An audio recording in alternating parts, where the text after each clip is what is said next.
Hello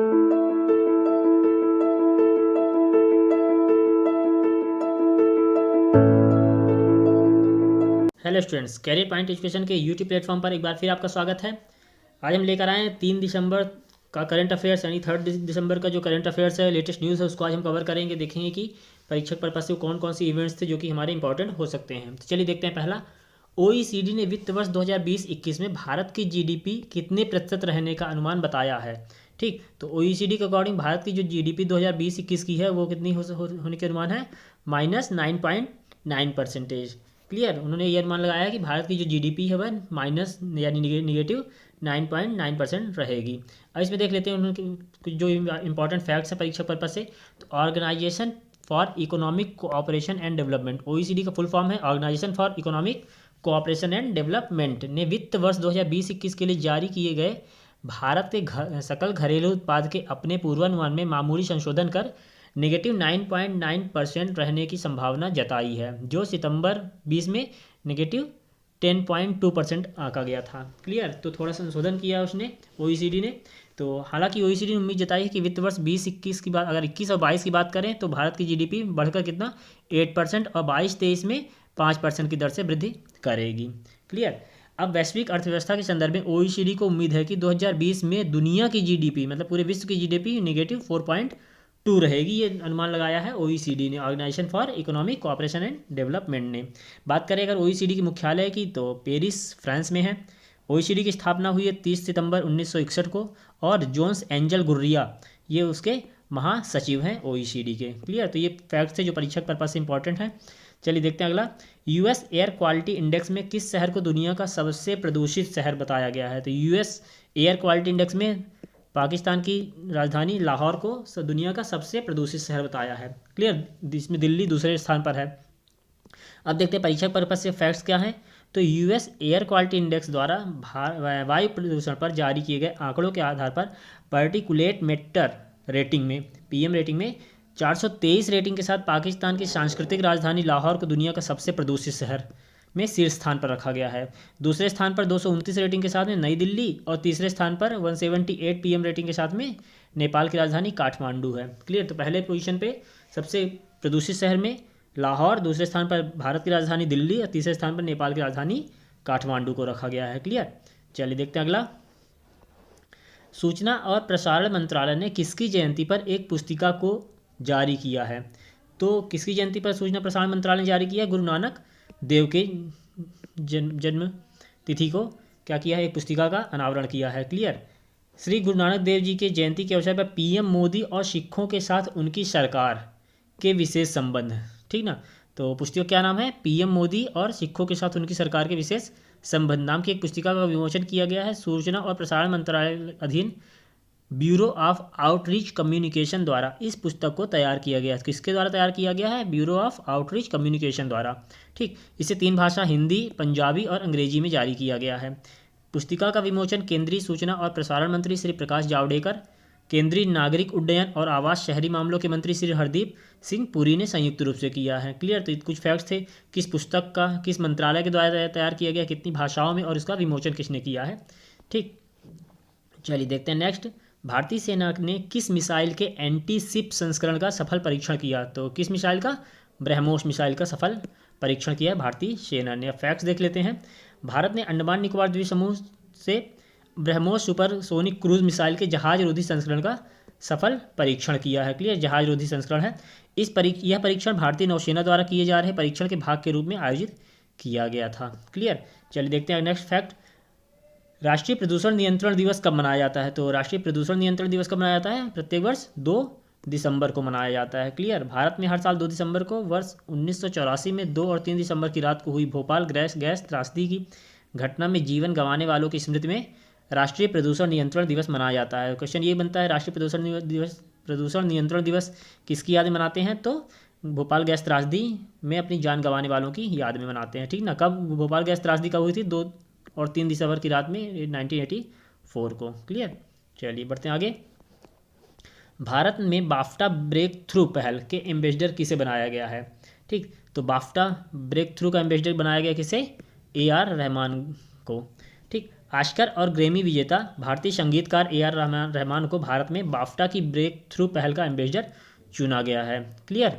2020 में BAFTA Bharat में film, खेल अथवा टेलीविज़न में काम करने वाली 5 असाधारण प्रतिभाओं की पहचान करेगा और उनका सहयोग करेगा। बाफ्टा की ब्रेक थ्रू पहल UK, चीन, भारत और अमेरिका के फिल्म, खेल और टेलीविज़न उद्योगों में आने वाली नई प्रतिभाओं की मदद करने के लिए एकेडमी के साल भर के कार्यक्रम का एक हिस्सा है, जो उन्हें अद्वितीय कैरियर विकास और सलाह के अवसरों पर पहुंच प्रदान करता है। क्लियर। ये थी बाफ्टा के बारे में जानकारी। साथ ही साथ उसका ब्रांड एम्बेसडर किसे बनाया गया है हाल ही में? भारतीय संगीतकार AR रहमान को। चलिए देखते हैं अगला। बाटा के नए वैश्विक मुख्य कार्यकारी अधिकारी किसे बनाया गया है? तो बाटा का नया मुख्य कार्यकारी अधिकारी बनाया गया संदीप कटारिया को हाल ही में। ठीक। जूते के प्रमुख संगठन बाटा जूता संगठन ने संदीप कटारिया को अपना नया वैश्विक मुख्य कार्यकारी अधिकारी, चीफ एग्जीक्यूटिव ऑफिसर नियुक्त किया है। वह पहले भारतीय जिन्हें बाटा में वैश्विक भूमिका के लिए चुना गया है। क्लियर। बाटा का मुख्यालय कहाँ है? लॉजेन या लुसाने, स्विट्जरलैंड में। बाटा स्थापित कब किया गया? बाटा को 24 अगस्त 1894 को स्थापित किया गया है। क्लियर। तो संदीप कटारिया को इसका नया CEO बनाया गया है। चलिए देखते हैं नेक्स्ट। किस राज्य सरकार ने बड़े पैमाने पर आपके द्वार सरकार अभियान को शुरू किया है? तो इसका ऑप्शन में सही आंसर होगा पश्चिम बंगाल ने द्वारे सरकार अभियान को शुरू किया है। क्लियर। पश्चिम बंगाल की मुख्यमंत्री ममता बनर्जी ने 11 कल्याणकारी योजनाओं के बारे में लोगों को जागरूक करने और इसका लाभ उठाने में मदद करने के लिए द्वारे सरकार, दरवाजे पर सरकार नामक एक बड़े अभियान का शुभारंभ किया है। क्लियर। कार्यक्रम के तहत शामिल प्रमुख योजनाएं कन्याश्री, शिक्षाश्री, खाद्यश्री, ये प्रमुख योजनाएं इस कार्यक्रम में शामिल किया गया है। इसमें अन्य योजनाएं जैसे रूपश्री, तपोशीली बंधु, अख्याश्री और MGNREGS को भी शामिल किया है। साथ ही साथ बता दें पश्चिम बंगाल की मुख्यमंत्री कौन है? ममता बनर्जी हैं और वहाँ के जो राज्यपाल हैं जगदीप धनखड़ हैं। चलिए देखते हैं अगला। हार्नबिल त्यौहार, पहली चीज़ तो हार्नबिल त्यौहार कहाँ मनाया जाता है? नागालैंड में मनाया जाता है। तो क्वेश्चन बोल रहा है हार्नबिल त्यौहार प्रतिवर्ष कब से कब तक नागालैंड राज्य सरकार द्वारा मनाया जाता है? तो कब से कब तक मनाया जाता है? 1 दिसंबर से 10 दिसंबर के बीच मनाया जाता है हार्नबिल त्यौहार। अभी हार्नबिल त्यौहार है क्या? तो हार्नबिल फेस्टिवल, जिसे त्योहारों का त्यौहार भी कहा जाता है, प्रतिवर्ष 1 से 10 दिसंबर तक नागालैंड सरकार द्वारा मनाया जाता है। यह लोक नृत्यों, पारंपरिक संगीत, स्थानीय व्यंजनों, हस्तकला, कला कार्यशालाओं आदि के माध्यम से समृद्ध और विविध नागा जातीयता को प्रदर्शित करते हैं। क्लियर। तो नागालैंड सरकार के द्वारा हार्नबिल फेस्टिवल प्रतिवर्ष मनाया जाता है 1 से 10 दिसंबर के बीच। ठीक। पहली बार इस फेस्टिवल के 21वें संस्करण का आयोजन 1 दिसंबर से 5 दिसंबर तक डिजिटल रूप में मनाया जाएगा। ठीक है। इस बार जो है ये 5 दिन का ही होगा और डिजिटली इसको क्या मनाया जाएगा। इस त्यौहार की शुरुआत 1 दिसंबर नागालैंड राज्य दिवस के रूप में होती है। नागालैंड का राज्य दिवस कब है? यानी नागालैंड की स्थापना कब हुई थी? 1 दिसंबर को हुई थी। क्लियर।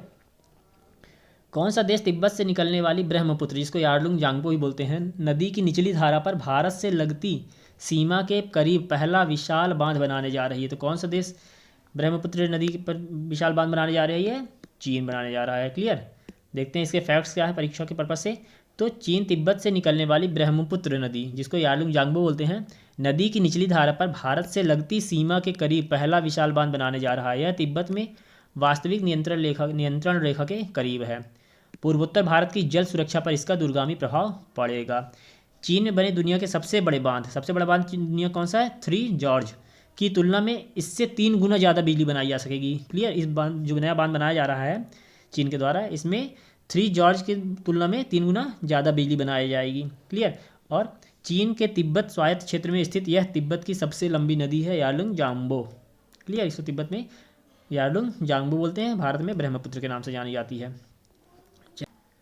महिलाओं को सशक्त बनाने के लिए कौन सी सरकार ओजन डोई योजना शुरू करने जा रही है? तो महिलाओं को सशक्त करने के लिए कौन सी सरकार?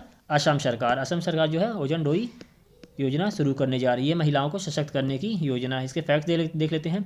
तो असम सरकार द्वारा राज्य के 29 जिलों में ओजन डोई योजना शुरू की जाएगी। इस योजना के माध्यम से सरकार घर की नामांकित महिला मुखिया के बैंक खाते में सीधे प्रत्येक माह न्यूनतम 830 रुपये स्थानांतरित करके महिलाओं को सशक्त बनाना चाहती है। तो ओजन डोई योजना किसके द्वारा शुरू की गई है? असम सरकार के द्वारा शुरू की गई योजना है। क्लियर। चलिए बढ़ते हैं आगे। मन की बात में प्रधानमंत्री नरेंद्र मोदी द्वारा संबोधित विश्वनाथ के रूप में प्रसिद्ध ब्राज़ील के आदमी का जो नाम दिया गया था वो क्या नाम था। तो उस ब्राज़ील के प्रसिद्ध आदमी का नाम जिसका जिक्र प्रधानमंत्री नरेंद्र मोदी ने अपने विश्व मन की बात में की थी, उनका नाम है जोनास मैसेट्टी। क्या नाम है? जोनास मैसेट्टी। चलिए इसे फैक्ट्स देख लेते हैं। तो अपने मासिक रेडियो कार्यक्रम मन की बात में देश को संबोधित करते हुए प्रधानमंत्री नरेंद्र मोदी ने ब्राज़ील के जोनास मैसेट्टी का उल्लेख किया, जिन्हें विश्वनाथ के नाम से भी जाना जाता है, और वे वेदांत और गीता की शिक्षा देते हैं। मैसेट्टी एक mechanical engineer Rio de Janeiro से लगभग 1 घंटे की दूरी पर पेट्रोपोलिस की पहाड़ियों में स्थित विश्वविद्या नाम से एक संस्था चलाते हैं। ठीक, इसके संस्थापक हैं कौन? विश्वनाथ, यानी कि जोनास मैसेट्टी। ठीक, तो विश्वविद्या नामक संस्था के संस्थापक हैं, और यहाँ वह अपने सैकड़ों छात्रों को भगवद गीता, वेदांत सहित प्राचीन भारतीय पवित्र ग्रंथों के बारे में पढ़ाते हैं। यह संस्कृत मंत्र और वैदिक संस्कृत भी सिखाते हैं। क्लियर? तो पेट्रोपोलिस की पहाड़ियों में विश्वविद्या नाम संस्था चलाते हैं। ठीक, मैसेट्टी, इनका जिक्र जो है नरेंद्र मोदी जी ने अपने मन की बात कार्यक्रम में किया था। क्लियर? तो ये थी हमारी 3 दिसंबर की current affairs, current latest news. तो चलिए मिलते हैं कल एक नई वीडियो के साथ में, एक नए चैप्टर के साथ में। तब तक चैनल साथ बने रहिए, वीडियोज़ को लाइक कीजिए, शेयर कीजिए, साथ ही साथ चैनल सब्सक्राइब कीजिए, बेल आइकन प्रेस कीजिए, ताकि आगे आने वाली वीडियोज़ की अपडेट आपको मिलती रहे। Okay, thank you.